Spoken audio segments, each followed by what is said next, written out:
The cereal maker Kellogg is in the news for all the wrong reasons and the stock is sliding down. But is this the opportunity to buy the dip, or is this a falling knife? Is this a trap for potential investors?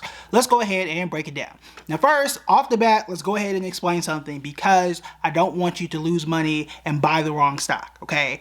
Very recently, and this was like October or November of just last year, the Kellogg company split. There is Kellanova, which does just snacks, so think Pop-Tarts and things like that. And then you have WK Kellogg, which is the company that we're talking about today that makes cereal. The cereal company, the one we're talking about, is KLG. Okay, Kellanova, the snack company, the one we're not talking about, is stock symbol K. I know it's a little bit confusing, but companies split, merge, all that type of stuff all the time, right? So sticking with the cereal company, what exactly happened? Why is the stock down?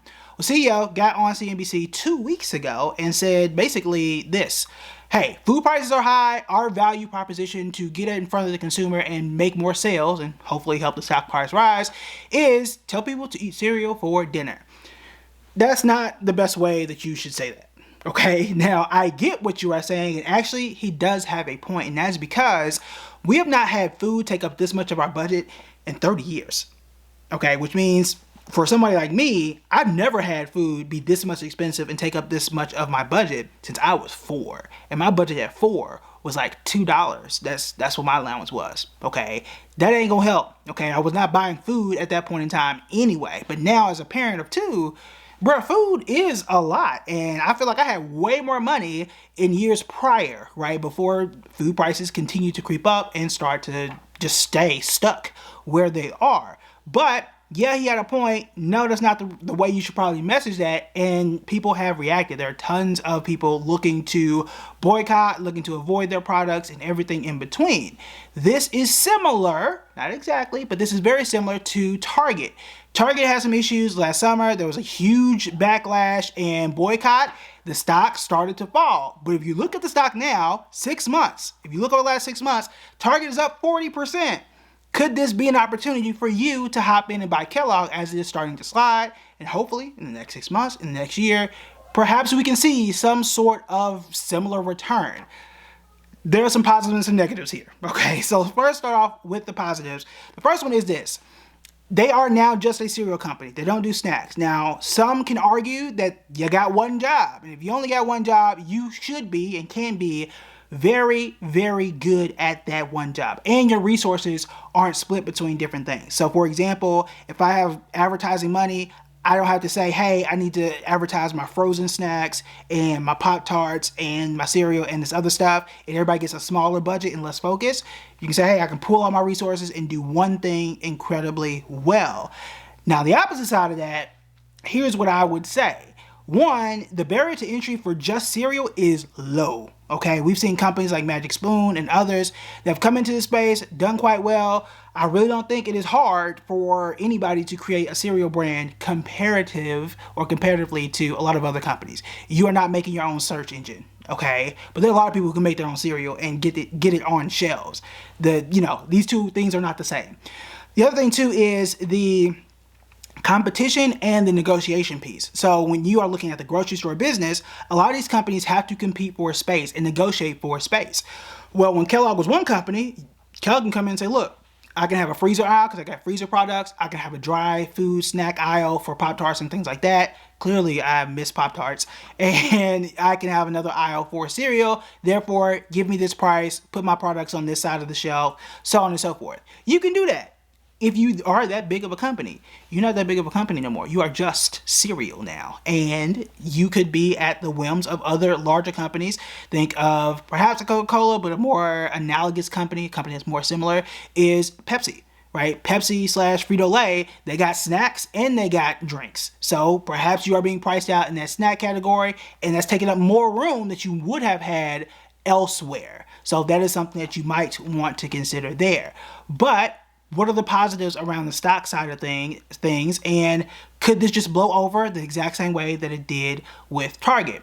That's something you want to take a look at there too, because when I say it's up 40% in the last 6 months, that's something worth looking at. But that is not the entire story. Before we finish though, I do want to say this. Hey, I'm teaching a free class, okay, on how to create your first six-figure investing plan.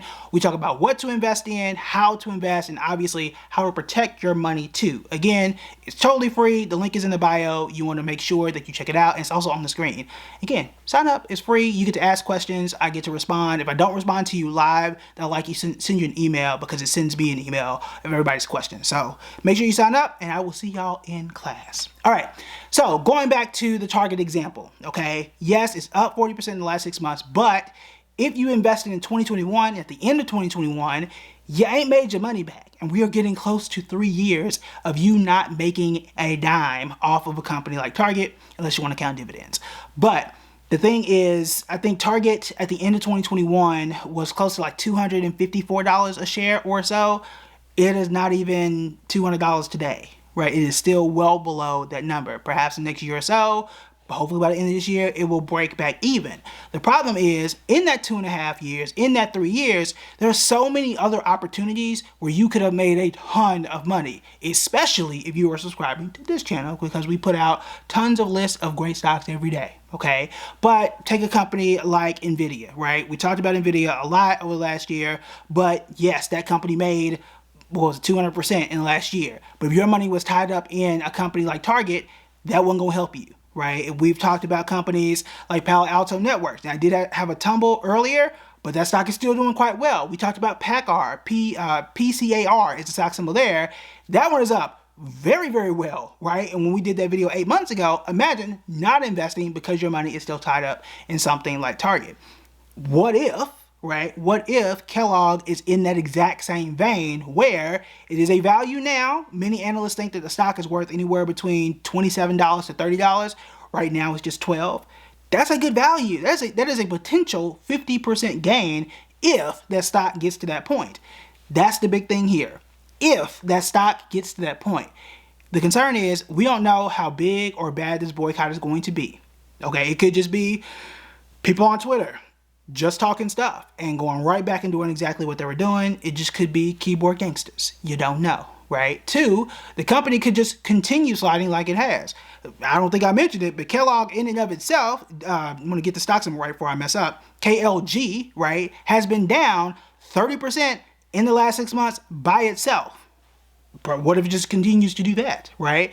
That is something that you do want to pay attention to as well. And I really don't think that this company has the advantages that your other options and your other opportunities do to make money. But if Kellogg is not the one to buy, what is? What are the best value stocks out there? And what are some stocks that may be under $100? If you want to know what those companies are, you want to check out this video right here.